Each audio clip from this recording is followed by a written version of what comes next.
Greetings to all, good morning to all, warm greetings to all experts also, dignitaries, ladies and gentlemen, today the media and all media professionals. I am very happy to be here. One of the country's premier news broadcasting media organization, NDTV, most importantly to creating awareness in the sector, NDTV जैसा channel अगर sustainable energy के बारे में, sustainable future के बारे में जब हम ऐसे समिट करते हैं, एक बहुत बड़ी मात्रा में लोगों को जो इन्फॉर्मेशन मिलना चाहिए वो भी मिलते हैं और उसके साथ ही साथ एक अवेयरनेस क्रिएट होता है। इस कारण के लिए जो हम नेट जीरो अचीव करने चाहते हैं 2070 तक, उसके लिए मैं आप लोगों को तहे दिल से मैं आपको धन्यवाद अर्पित करता हूं, अभिनंदन भी करता हूं for having organized this program. Compere asked what is the sustainability, मैं तो मेरे भाषा में तो एकदम सिंपल अगर उत्तर मैं दूं तो मैं तो पहले से ही बोलते आया हूं। When we born on this earth, इस पृथ्वी पर जब हमने जन्म लिया था, जो बहुत ज़्यादा लोग जो इधर बैठे हुए हैं,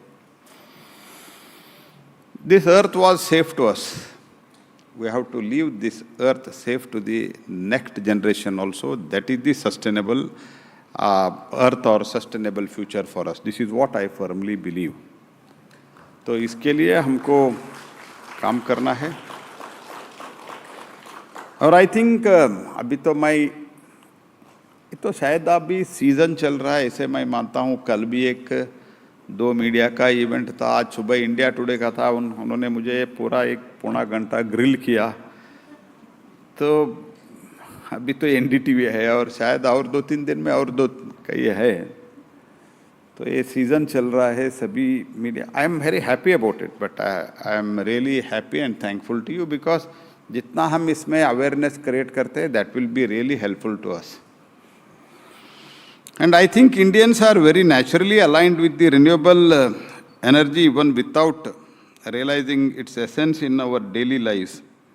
Sustainability is rooted in Indian culture because we have always revered the sun as Surya Devata, wind as Vayu Devata and Varun Devata.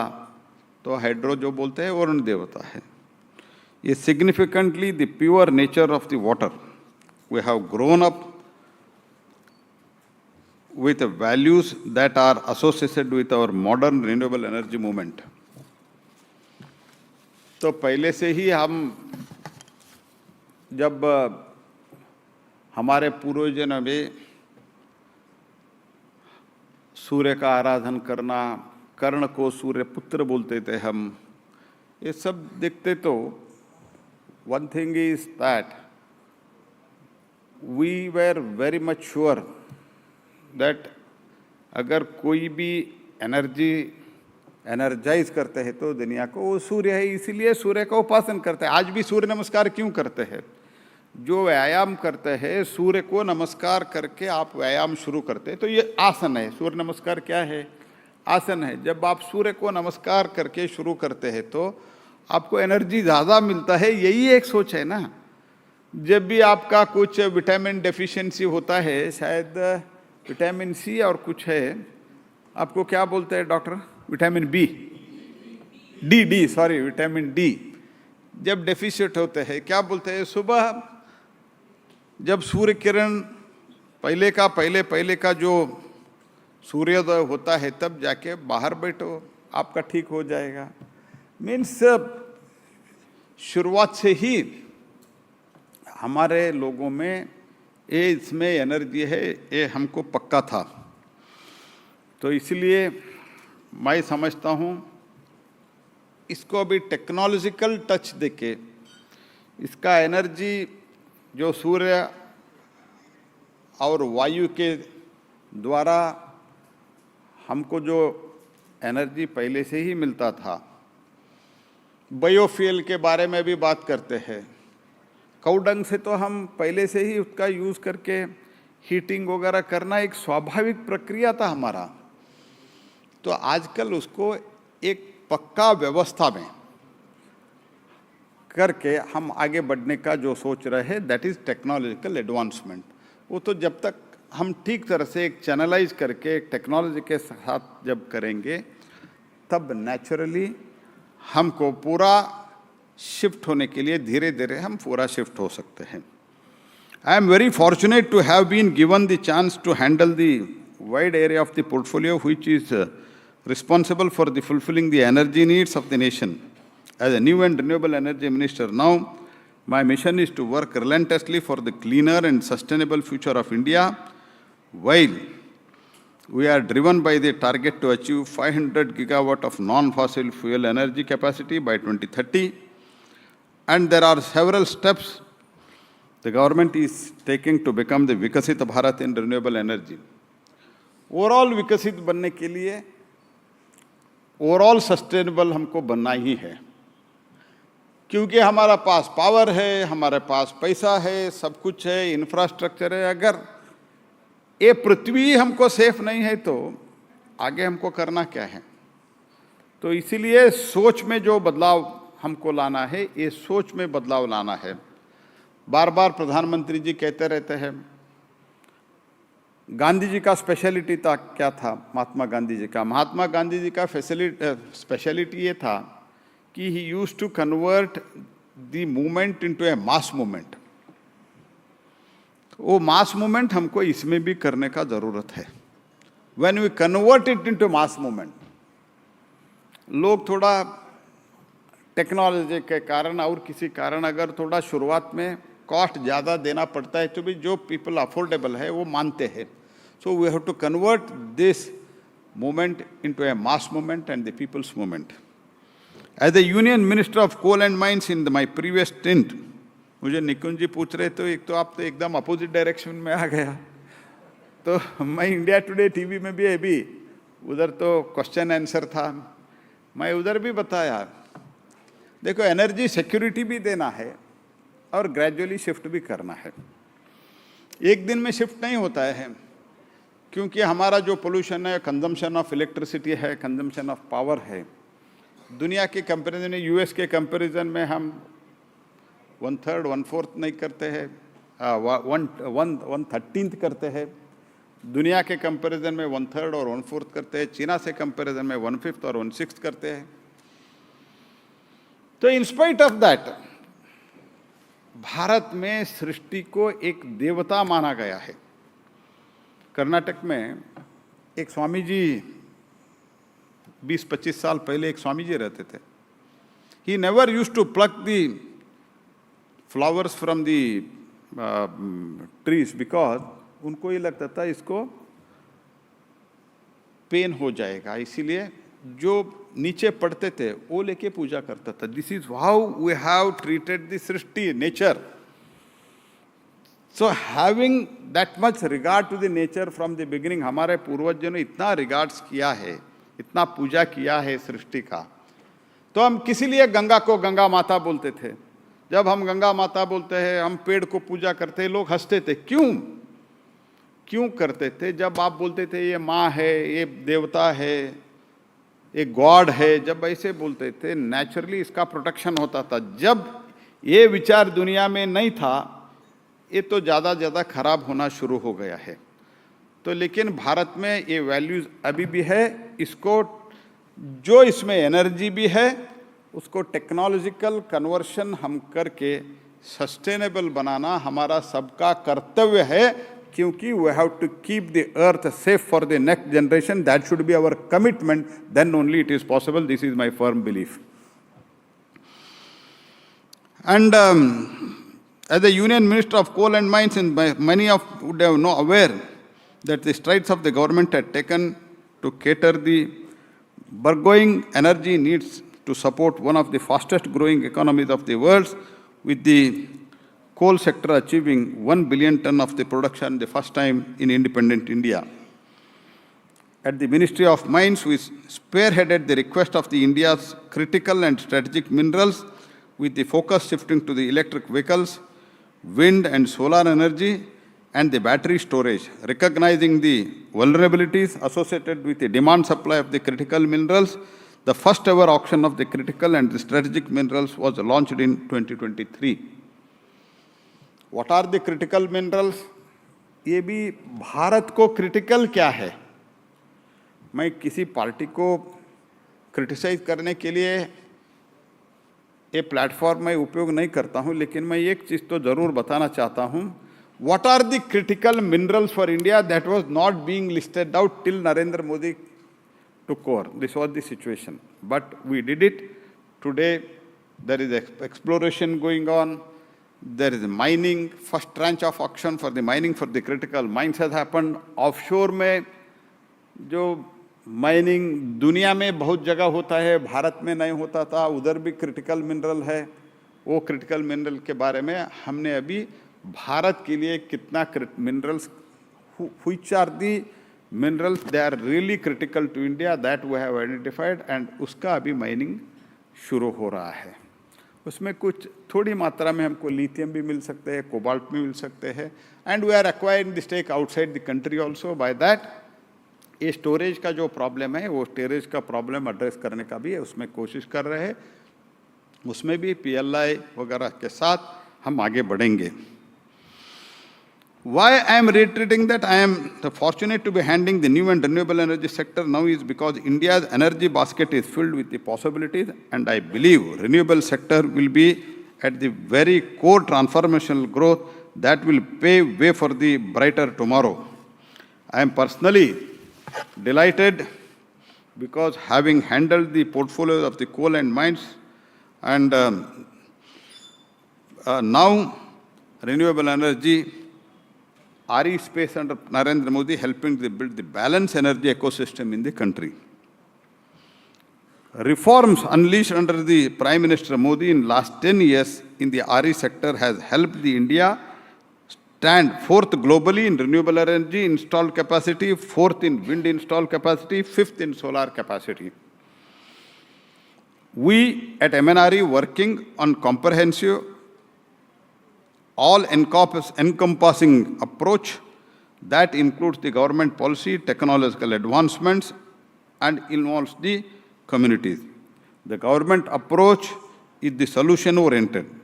The best aspect of the renewable energy growth story is that the solutions are being provided by not only the government, but the business, communities, consumers, citizens are contributing and becoming our renewable brand ambassador to make India's goal to the net zero dream come true, and making our Prime Minister Narendra Modi's vision to make this people's movement is also gaining the momentum. This is what I said.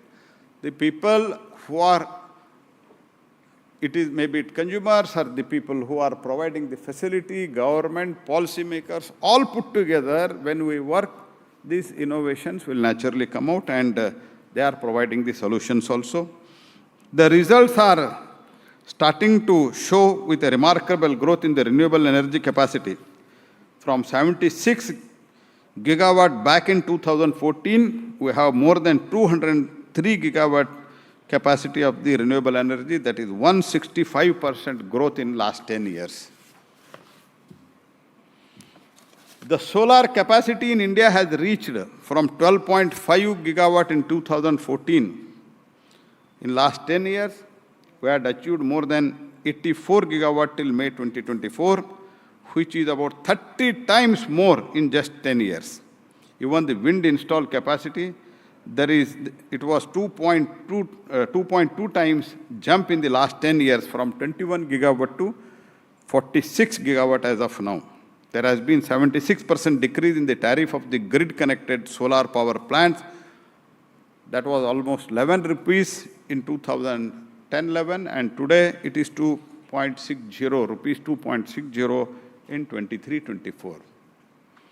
India is not just another player, but we are leading. India's transformative journey in renewable sector has positioned us among the four front runners given as a global recognition in last 10 years. Between 2004 to 14, when the entire world was discussing and developing the renewable energy, the total expenditure was 6,091 crores. In entire 10 years, from 2004 to 14, it was 6,000 crores. Only this year budget of the renewable energy, apart from the scheme, PLI schemes and others, our budget itself this year is 20,000 crores. All put together, in last 10 years, we have spent more than 37,000 crores as of now. We are growing like never before. In the first half of 2024, 12.5 gigawatt of solar power has been added compared to the 6.8 gigawatt in the first half of 2023, which is 179% increase over the last year. There is a tremendous response to the second international conference on the green hydrogen. We are organizing it from 11th to 13th September with the delegates, exhibitors expected to join from across the world. People who are interested here also, I invite them from 11th to 13th in Bharat Mandapam. This excitement does not come as a surprise to me, as we are witnessing a huge interest in the National Green Hydrogen Mission. With the overall outlay of 19,744 crores, this mission will make India a global hub of the production, usage and export of the green hydrogen and its derivatives. The world's largest tendering is currently under the process for the green hydrogen and ammonia projects. The rooftop solar ambitions through the PM Surya Ghar Muft Bijli Yojana is going to redefine the energy landscape. I thank Prime Minister Modi for his visionary step that will not only empower the citizen to take the control of their electricity bill, but also make it truly people's movement. As I said in the initial beginning of my remarks, that creating awareness is needed, not only needed to the people, even to some of the parties and some of the state government also. Because you see, what is happening I'm not at all making any political statement, but for providing entirely free electricity without any contribution, without anything, what is happening in some of the states. So PM Muft Bijli Yojana, Surya Ghar Bijli Yojana, that is really sustainable. I have explained it in detail in Parliament, how it is sustainable.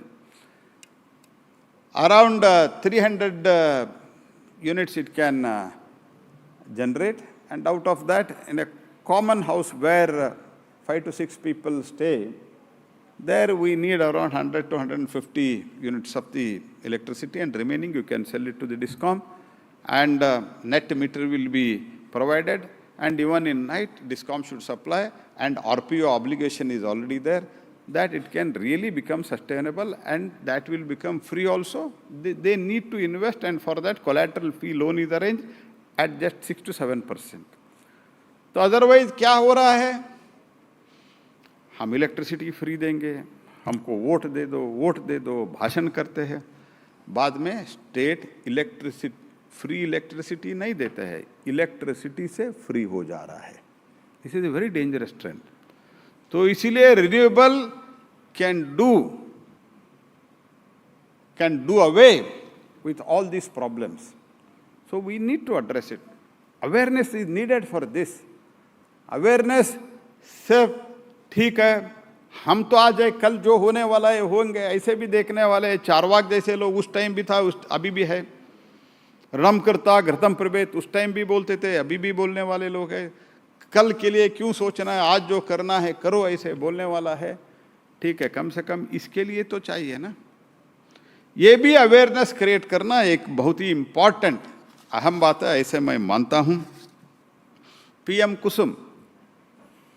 कुसुम से अभी क्या हो रहा है, बहुत ही प्रदेश में they announce we are going to give free electricity to the farmers for the irrigation purpose. हो क्या रहा है, रात में 12-1 बजे देते हैं. Can it be irrigated in the night? तो इसलिए PM कुसुम है. पीएम कुसुम के लिए थोड़ा बढ़ावा देते हैं तो, थोड़ा एनकरेजमेंट देते हैं तो, that is very 30 to 50% we are providing the subsidy. इसमें ग्रिड कनेक्टेड स्टैंड अलोन है, सब कुछ है इसमें, all the components are there. And recently we have under agricultural infra fund interest subvention दे रहा है। और रिन्यूएबल, इसमें जब ग्रिड कनेक्टेड हम करते हैं पीएम कुसुम में तो कॉस्ट ज़्यादा होता है, हम 40 पैसा डिस्कॉम को दे रहे हैं भारत सरकार से। उसके अलावा अभी हम इंटरेस्ट सबवेंशन दे रहे हैं, it becomes most affordable. Then he will have electricity, continuously electricity at the same time.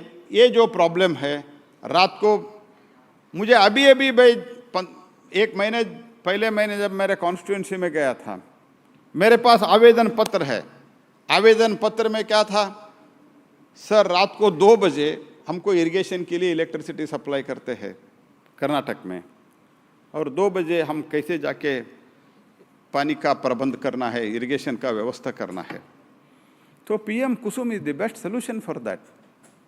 तो ये awareness, I am not telling if you don't want Narendra Modi's program, you can do your own program. I don't mind for that. But you should, both renewable is for the next generation, future, and for your own sake, for your own financial stability also that is needed. This is what I firmly believe Narendra Modi government believes. इसीलिए among the other initiatives, the interstate transmission system, ये तो free कर दिया है हमने। PLI scheme for the high efficiency PV solar modules, हम cell के लिए भी अभी सोच रहे हैं। तो इसमें सब इंपोर्ट हो रहा है, ऐसे भी बोलने वाला है, लेकिन अभी हमारा 50-60 गीगावाट तक, मेगावाट तक हमारा मॉड्यूल कैपेसिटी बन गया है और भी आगे बढ़ रहा है। PLI इसमें लाया है।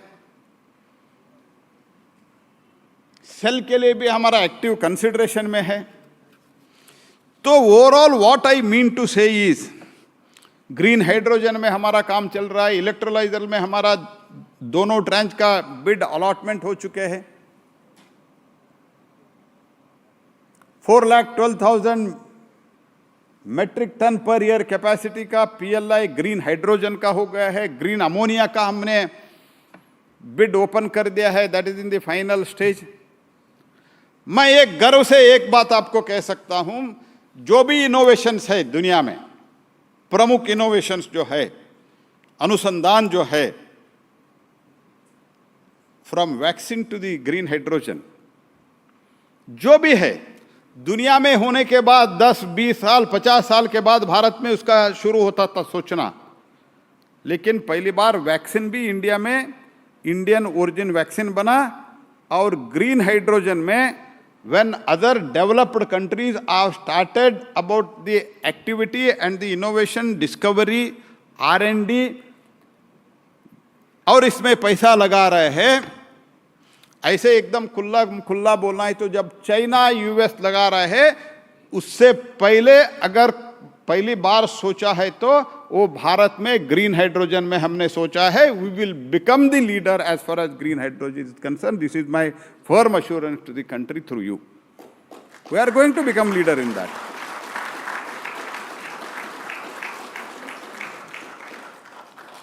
जो हमने ग्रीन हाइड्रोजन का 4,12,000 मेट्रिक टन का पर ईयर का प्रोडक्शन का हमने जो अभी बिड फाइनल करके अलॉटमेंट किया है, LOI दिया है, in that 50% order is booked from the European countries.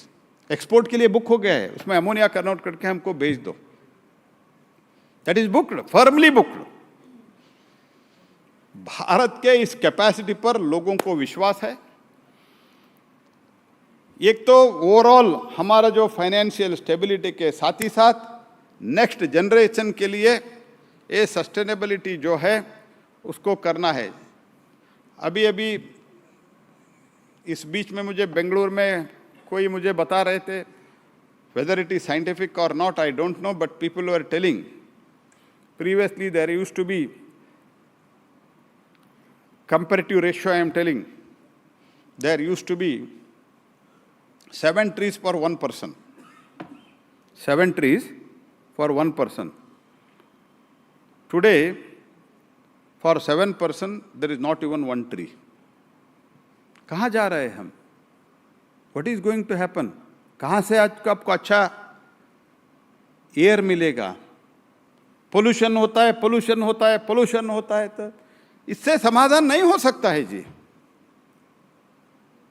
Stake holders, consumers, policy makers, including media, we should create awareness. तो कम से कम इसमें तो पॉलिटिकली सोचना बंद करना चाहिए, तब हम आगे बढ़ सकते हैं. मैं तो अंत में यही आपको कहना चाहता हूं, मैं लंबा भाषण नहीं देना चाहता हूं क्योंकि इधर एक्सपर्ट आ रहे हैं. मैं तो इसमें self just I am 3 months old. I do not want to claim too much of things, but on the guidance and the direction of Prime Minister, we are really going ahead. Renewable energy में by 2050 we have decided to achieve 500 gigawatt. Out of that, 203 we have completed. And for Renewable Implementing Agency, I have given a direction that every year they should call for the bid of 50 gigawatt, which is going on. And we are having consultation with the state government also, interaction with the state government. I am quite confident that it will happen. लोगों के बीच में awareness आ रहा है. तो लेकिन इसमें तो हम सब लोग मिल के काम करना है.